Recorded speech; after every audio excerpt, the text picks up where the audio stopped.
Finn's hands shook as he stood before the shuttered door of the storage room where the clinic's most sensitive files were kept, files he had no right to see, and yet, in that moment, he felt compelled by a force stronger than any legal obligation. The stale air seemed to press in on him, laden with the scent of stale coffee and opaque promise, and when he finally, after what felt like an eternity, forced the lock open, his flashlight beam fell upon folders arranged in cold precision. Each bore the clinic's crest, but one file stood out, its label scrawled in imperfect handwriting, Luna Ramirez, deceased. Finn's breath hitched.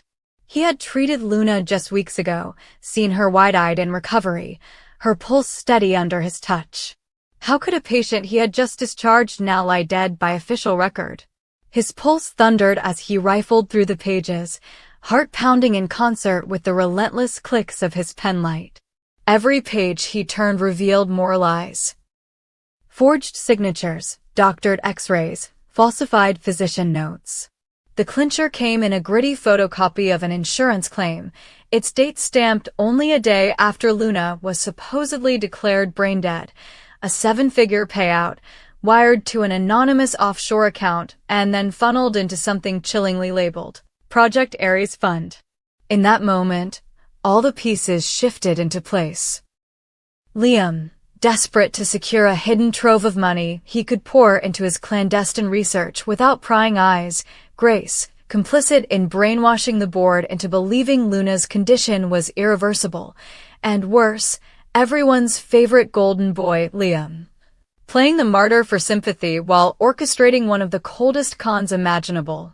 His stomach churned as he imagined Luna's family's grief, their anguish manipulated to conceal a theft so brazen it made his blood run cold. He closed the file with a thud that echoed through the hallway like an accusation, his mind teetering between disbelief and fury. He knew he had to act, but time was already slipping away. Luna, alive by every measure he had witnessed, was officially dead, her existence erased by Liam's calculated deceit. Her face stripped from every record unless he could reverse the damage before the insurance company realized a corpse had never existed. Luna did not wait for reconciliation or redemption. When she finally emerged from the shadows of her temporary refuge, she was not the broken woman the world believed she'd become, but a survivor sharpened by betrayal. Her voice, when she spoke, was both honeyed and venomous, laced with the knowledge that she held the keys to their collective salvation and damnation. She met Liam in a hidden suite in downtown Los Angeles, the city's neon pulse flickering through the floor-to-ceiling windows. He stood beneath the harsh glare of a single exposed light bulb, his expression taut with guilt and expectation. "You did what you had to do," he began, voice rough, as if he'd already rehearsed every justification 1,000 times. Luna's laugh cut through the room like broken glass. "What I had to do," she spat, stepping closer until the heat radiating from her was nearly enough to scorch his carefully constructed facade. "I was your wife, Liam. You watched me suffer under your experiments, you watched me fade, and then you declared me dead so you could reap the benefits of a life insurance policy that you swore you took out in my name to fund your godforsaken research. And now you expect me to play along." His jaw clenched, but before he could speak, she raised a hand and smiled, a smile devoid of warmth. "You've already drained that account dry, Liam. Every cent of it has gone into Project Ares, into things you haven't even told me about. But here's the shocking part, I don't care. I have seen what that money can do, how it can buy you anonymity, new identities, the illusion of control. So I'm offering you a new deal. We vanish together, Liam. We take what's left before anyone else catches on. We build a life beyond your research, beyond Forrester creations, beyond every lie that's been spun around us." She brushed a lock of hair from her face, her eyes alight with something both hopeful and haunted. "Think of it as redemption, sugar. Or think of it as the last con. I call it blood money."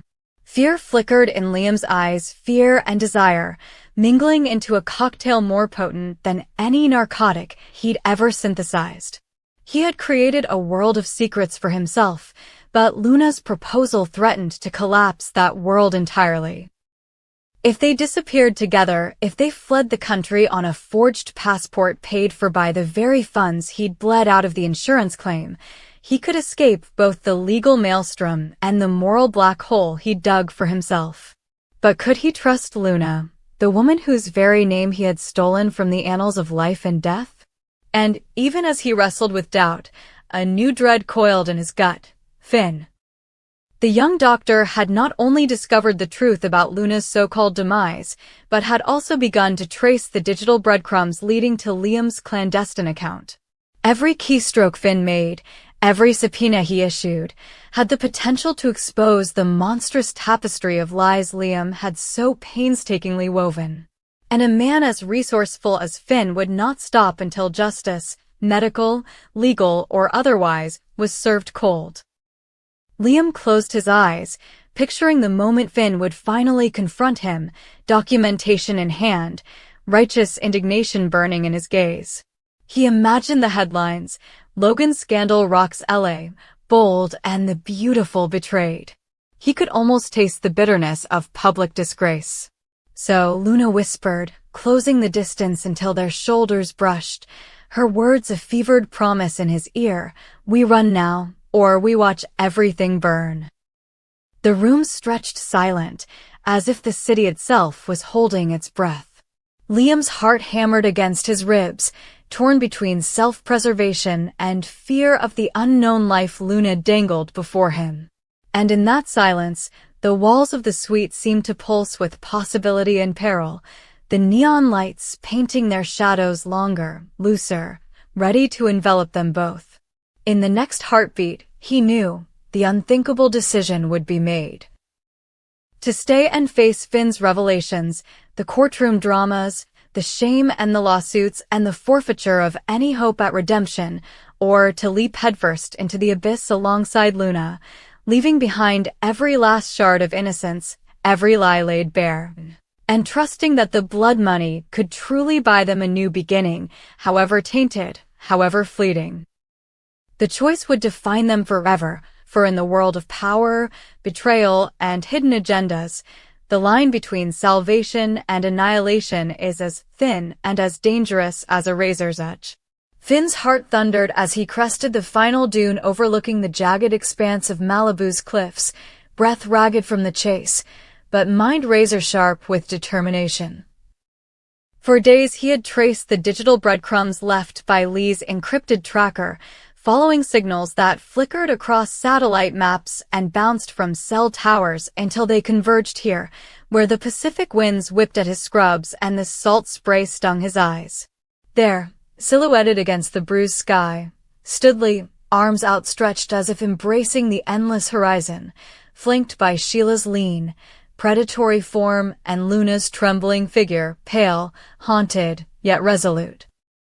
Pressed close to the precipice's edge, Finn's footsteps faltered for a heartbeat, the ground seeming to shudder beneath the weight of history and betrayal, but he forced his legs forward, every stride echoing his oath to save Luna from the conspiracy that had declared her legally dead and to hold Lee to account for the blood money he had stolen under the guise of medical necessity.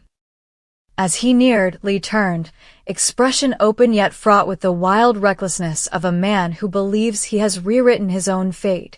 "Finn," he said, voice calm despite the chaos in his gaze. "I did this for her, to save Luna, yes, but also to prove that everyone deserves a second chance."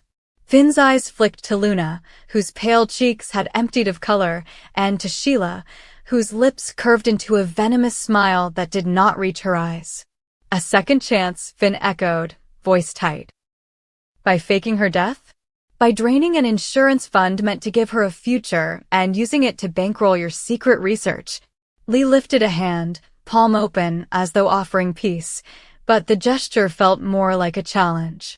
"I saved her from Grace's lies, from a life cage of pain and manipulation," he said, stepping closer until Finn could see the truth etched in the lines of his face, regret, desperation.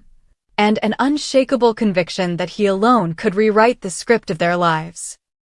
Beneath them, the teak deck of Sheila's speed canoe bobbed in the surf, tethered loosely to a stake hammered into the cliffside. Sheila's gaze was sharp as broken glass, and without waiting for any reply, she stepped toward Luna, pale fingers brushing the back of the young woman's hand as though sealing a pact. Luna's eyes, once wide with terror, now glinted with fierce resolve. She inhaled deeply and, with a single nod to Sheila, twisted away from Lee's outstretched hand and stepped over the weathered rope. For a heartbeat the world held its breath air-frozen between cliff and canoe. Then Luna leapt, body arcing through the wind like a wounded gull, landing with a splash that sent saltwater spray against Sheila's booted feet. In the same instant, Sheila released her anchor line and pushed off, the canoe sliding away from the cliff on a spray of white foam, Luna's form illuminated by the last amber rays of sun as she scrambled onto the narrow deck. Lee ran to the edge, anguish tearing his chest, as Finn lunged for him, firm hand on shoulders that trembled with betrayal. "Luna," he began, but the words died on his lips, drowned by Luna's cold whisper carried across the chasm. "Your second chance, Lee, is running out." In that suspended second, the air crackled with charged promise and threat. Lee's eyes met Luna's for the barest of heartbeats, an exchange that held remorse, longing, and an unspoken plea for salvation, before Sheila twisted the tiller and sent the canoe skimming across the surf toward the open ocean. Finn, crouched beside Lee, watched the speck of Luna's silhouette merge with the rolling waves, a lightning bolt of reckoning that cracked his soul. He forced himself to rise, hands slick with sweat and salt, and gripped Lee's arm. "You have to stop them," he said, voice a low roar swallowed by the wind. Lee shook his head, tears glinting on his lashes. "Sheila knows every secret code I built into the research. If she wants to run, she'll vanish with Luna into some hidden cove before we even get off this cliff." Finn's gaze flicked to the shoreline, where a small all-terrain vehicle waited half-buried in driftwood and seaweed. He seized Lee's shoulder. "Then we take my car, we follow the current, and we don't stop until we have both of them alive and answering for their crimes." Lee's jaw clenched, torn between the redemptive promise he had offered Luna and the cold reality of her betrayal. "I saved her," he repeated, anguished. "I saved her for a future I believed in." Finn's hand moved to the stethoscope at his neck, a reminder of every patient he had sworn to protect. "Then honor that promise by saving her again," he said fiercely, and together they descended toward the waiting vehicle, dust and gravel spraying under their desperate feet. At the cliff's crest, Sheila guided the canoe through a final swell, Luna seated behind her, silhouetted against the blazing horizon. For a moment, Luna looked back, eyes locked on the distant shoreline where Lee and Finn would soon appear as tiny figures racing against the dying light. A flicker of something unreadable. Pity, triumph, sorrow, crossed her face before she turned away and disappeared around a rocky headland, Sheila's engine rippling through the twilight. On the cliff, Lee exhaled a tremulous breath and brushed his hand over the rough granite, as if seeking forgiveness from the stone itself. Finn slid behind the wheel of the ATV, engine roaring to life, and as they tore down the narrow path toward the highway, the countdown began. Every second would draw them closer to Sheila's fast retreat, every mile closer to a showdown neither had the right to lose. This three-way pursuit, set against the shifting palette of sea and sky, marked the dawn of a perilous new chapter, Lee racing to atone for the sins he had wrought, driven by the memory of Luna's trusting eyes. Finn, caught between his duty as a healer and the personal betrayal of the only patient he had ever failed. And Luna, adrift on Sheila's canoe, poised between the primal instinct to survive and the seductive promise of reinvention offered by her cunning conspirator. Each would confront the boundaries of loyalty, morality, and love as the chase carried them into the dark heart of night.